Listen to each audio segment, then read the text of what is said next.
Welcome back, everyone. Oversimplified. The War of the Bucket.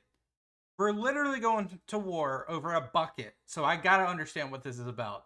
Glad you're here. Hope you hit that like button. Let's jump right in and see what we got. Hey, you. Yeah, you. New merch available now, including a supremely uncool t-shirt and a glorious new character pin.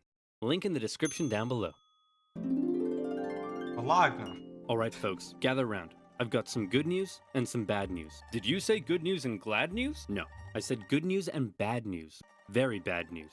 Word on the street is there's going to be a horrible plague coming in from Central Asia in the next couple decades that'll wipe out half of Europe. What's the good news? Do you have a cure? Please say you have a cure. No. Even better. The good news is we've got a new bucket for this city well.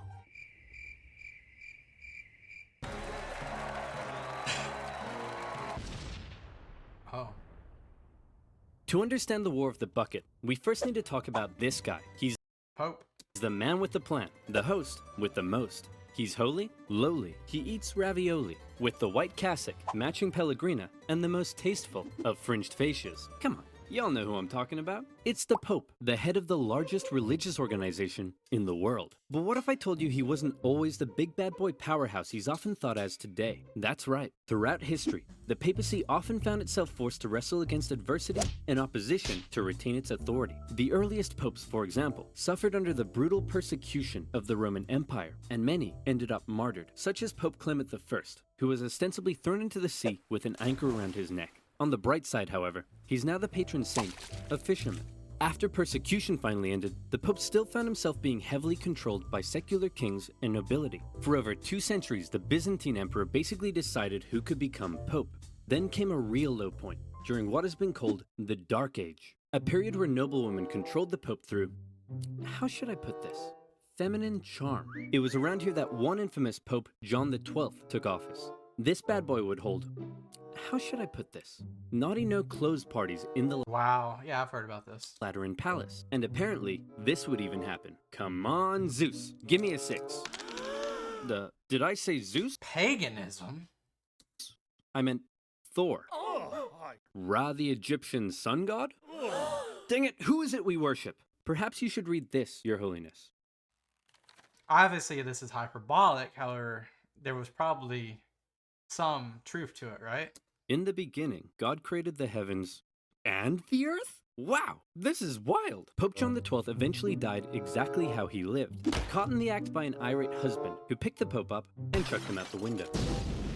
The point I'm trying to make here is that often the Pope was a very weak and corruptible figure and was regularly used and controlled by secular leaders as a tool to increase their own power and influence. And there was certainly an element of that in the year 800, when the Pope and the Kingdom of the Franks were good BFFs, and King of the Franks, Charlemagne, was like, hey man, being King of the Franks is nice and all, but I want more legitimacy, and also to become the continuation of the Roman Empire. HRE. So what say in return for my protection, you crown me emperor so everyone will respect me more? Sure thing, pal. We'll hold the ceremony tomorrow. Charlemagne, King of the Franks, I hereby crown you Emperor of the West. Oh my goodness. I was not expecting this at all. What a surprise. I simply cannot accept. Oh. Okay then, I guess I'll just put this back over here. Give me that crown! Charlemagne's crowning as emperor was certainly an historic moment, but it also created a bit of an interesting problem. It set the precedent that from here on out, only the Pope could crown an emperor, but the Pope was also very much under the influence and control of Charlemagne. It was a two-way street. So who really held the power here? The Pope or the emperor? I'm sure that this conflict won't cause anyone to die. Bishop of Freising, we want to thank you once again for visiting our wonderful city. It's been an honor. The pleasure is all mine, and what a wonderful tour it's been. I've seen the city walls, I've seen the towers, nothing could top that. Oh, couldn't it? Because we've saved the best for last. Ta-da! Yes, that's very interesting. Isn't it the greatest thing you've ever seen? Is this hyperbolic? Well, I mean, it is just a bucket. Outrage. Get him out of here! Over time, Charlemagne's position as emperor and the kingdom of the Franks gradually evolved into the Holy Roman Empire. And by now, the Pope and the Emperor weren't such good friends anymore, since neither could agree on who was the boss of who. To make matters worse, the Emperor had taken to investing his own bishops and abbots. What does that mean? Well, allow me to explain. The problem for the Holy Roman Emperor was his empire wasn't really an empire, so much as a nightmarish federation. Look at that. So many counties and kingdoms. And do we know how many at the height of the HRE there was? How many different states or counties or whatnot? And made up of hundreds of counties, duchies, bishoprics, and more. The princes in charge of these local regions often didn't give the emperor their loyalty. The German nobility spent a lot of their time rebelling against the emperor, and the emperor spent a lot of his time trying to put down those rebellions. Can we get rid of them? Who? All the nobility. Get rid of them and pick new ones who are loyal to me. You can't just remove noble families from their territory. Please?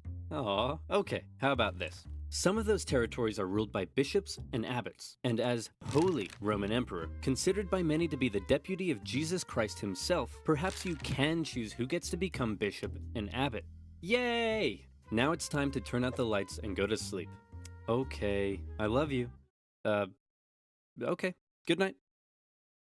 Say it back. And so it was. The emperor invested his own family and loyal followers into powerful church positions, and thereby was able to increase his own power and authority. Not only that, but the emperor and other nobility were also engaging in something called simony. That's when someone would come along and say, hey, I want to become a bishop and So that's what simony is. get all the personal riches that come with the position. Perhaps we could come to some kind of Bribery. arrangement.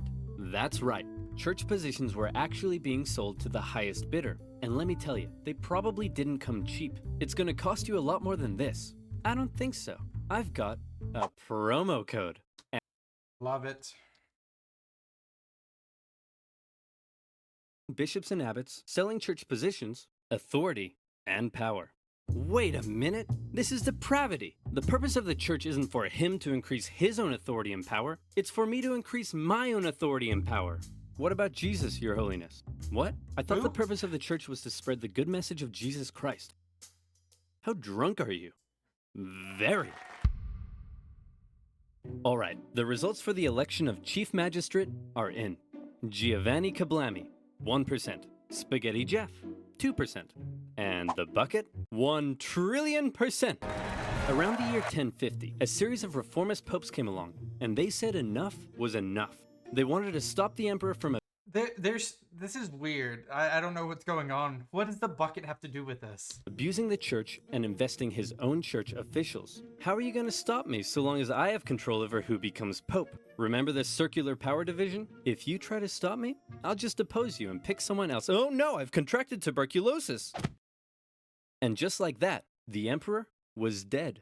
His 6-year-old son, Henry IV, took over. And as we all know, child emperors equal opportunity. Regents. The church had an opening to take back control of the papacy. Hey man, I hope you don't mind, but we're changing the rules so that only the church cardinals can elect the pope, and you no longer have any say in the matter. You know, if that's cool with you. I peed my pants. Okay, great talk. Then, with the position of the Pope a little more secure, he held a big meeting where he drew up a big list of all the reforms and new powers he was giving himself. And it included some pretty gnarly stuff. Okay, first, I have the power to depose emperors. Everyone cool with that? Yeah? Let's see. Only I can depose or reinstate bishops. Yeah? Alright, no one can judge me. All princes shall only kiss my feet.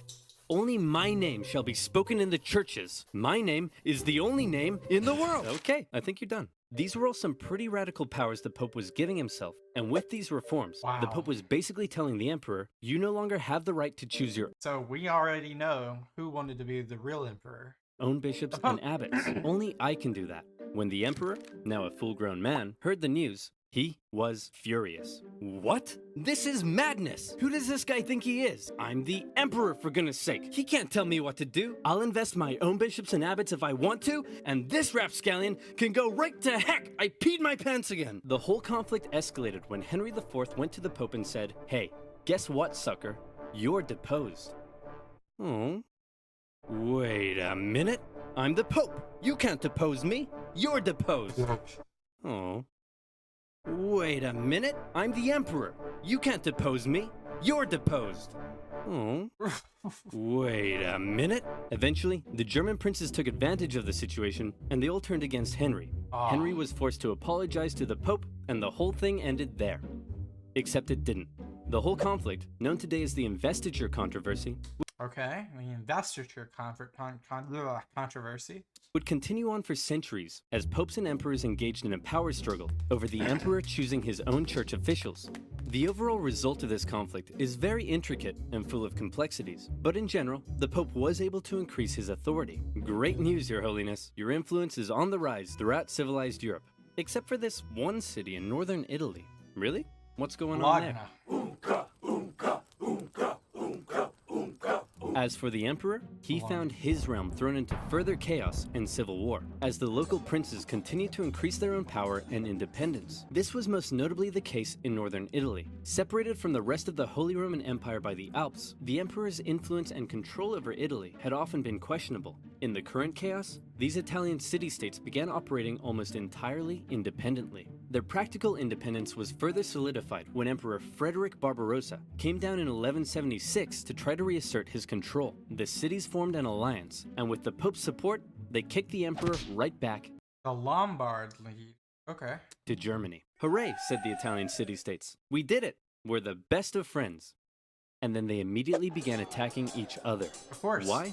Well, this whole Pope versus Emperor thing, in Italy at least, had infiltrated society to its very core. Across Italy, families and cities were torn between two opposing sides. On one side, the Guelphs, who supported the Pope's cause. On the other, the Ghibellines, who supported the Emperor. These two sides struggled for control as Guelph cities battled against Ghibelline ones. As usual, personal interest played a pretty big role, as pro-Pope Guelph cities tended to be rich mercantile ones who didn't like the Emperor's taxes. Emperors supporting Ghibellines, on the other hand, were often agricultural, where the expanding papal states were a larger threat. These cities would sometimes even switch sides depending who was in charge and their ever-changing personal interests. In some cities, brutal fighting broke out in the streets as opposing families fought for control. At times, the conflict became so tribal that the differences between the two sides were just downright silly. My love, I can't bear it. We must be together.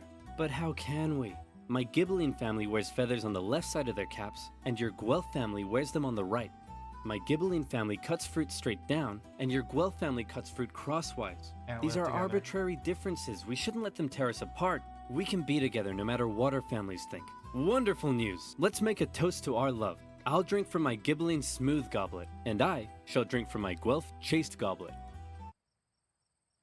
Get out of my sight, you dirty Pope-loving wench. Two city-states in particular that got caught in a long-standing rivalry was the Emperor supporting Modena and the Pope supporting bucket-loving Bologna. These two cities had bad blood between them, as they had already fought against each other on a number of occasions. In 1249, the two sides took part in the Battle of Fasolta, after which the victorious Bolognese launched a live donkey into Modena to humiliate them. For decades after that, the two sides would occasionally take little day trips into each other's territory and mess things about a bit. In the fateful year of 1325, the Bolognese went on one such trip and laid waste to some farmlands. The ruler of Modena, Passerino de Bonacolsi, was having none of it. The Bolognese had two major forts protecting their city in the southwest, so Passerino, in retaliation, decided to take an army down and lay siege to one of them. Hey, you dirty Bolognese jerks! You think you can raid our farmlands? Come out here and face me like a man.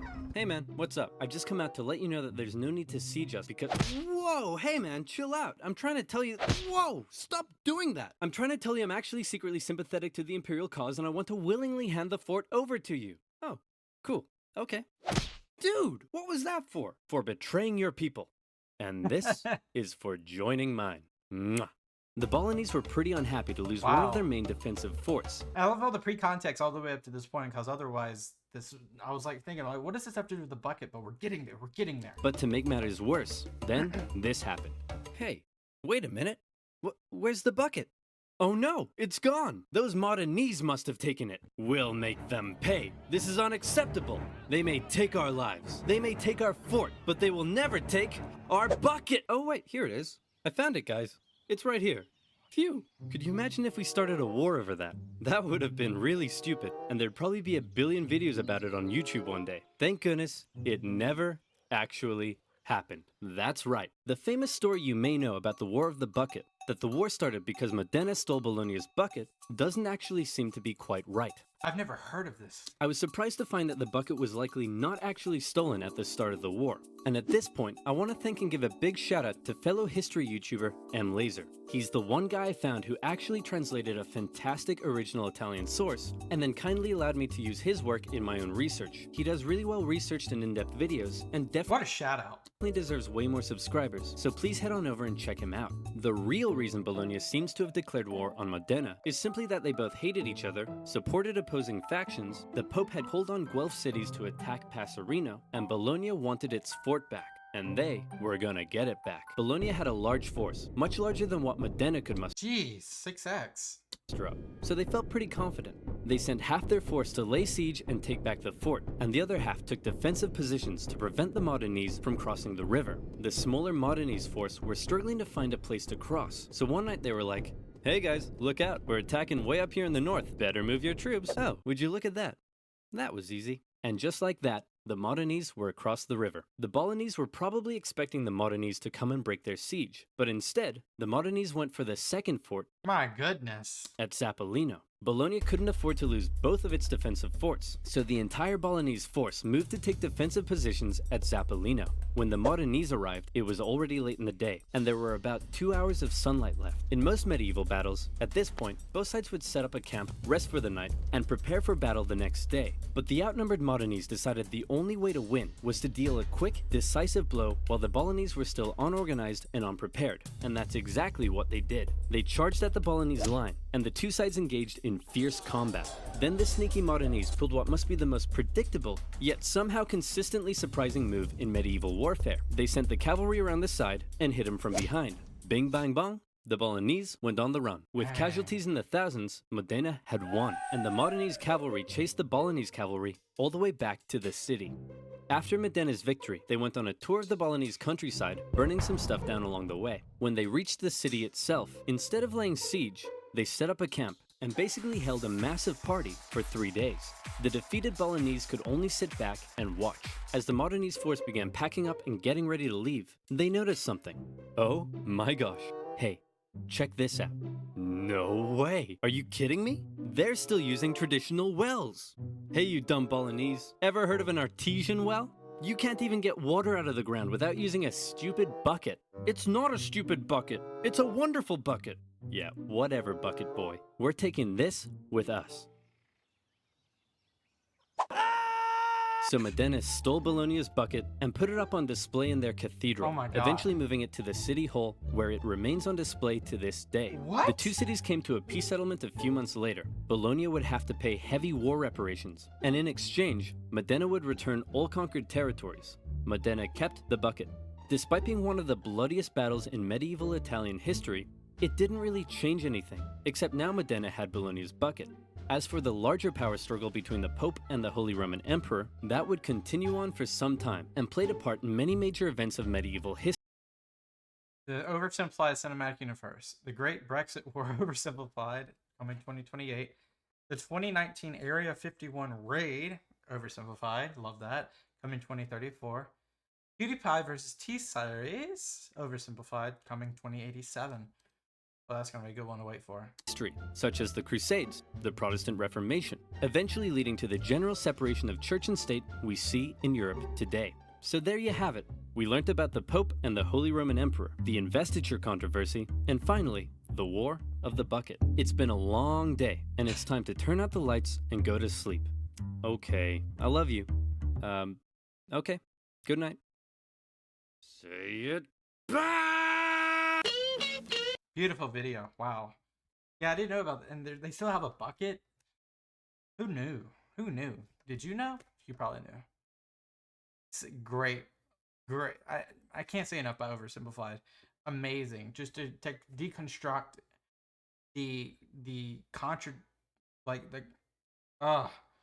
so much to talk about. Just to deconstruct the differences between how, of course, Charlemagne and the Pope basically kind of worked a two-way street to form the HRE, and then eventually the HRE created like a rivalship between the Pope and the Emperor, and then you had all these different parties. You had one party that is for the Pope. You had one party that is for the Emperor, depending on your pros and cons of who you align with. More likely than not, if you're above the Alps, you're probably more aligned through fear to the Emperor or through subservience, as well as the Pope on below the Alps. But then you have the upper or Cisalpine Gaul, is what we would call it in the Roman days. But you would have the upper Italian peninsula be very much individualistic, but also have like such a 50-50 relationship between counties that devolved into petty skirmishes, and especially the one that we looked at around the bucket, which the bucket was not the cause, but it was the effect of the war. Great video. Love it. Thank you guys so much for watching. Hope you have a great rest of your day. Until next time, peace out. Bye-bye.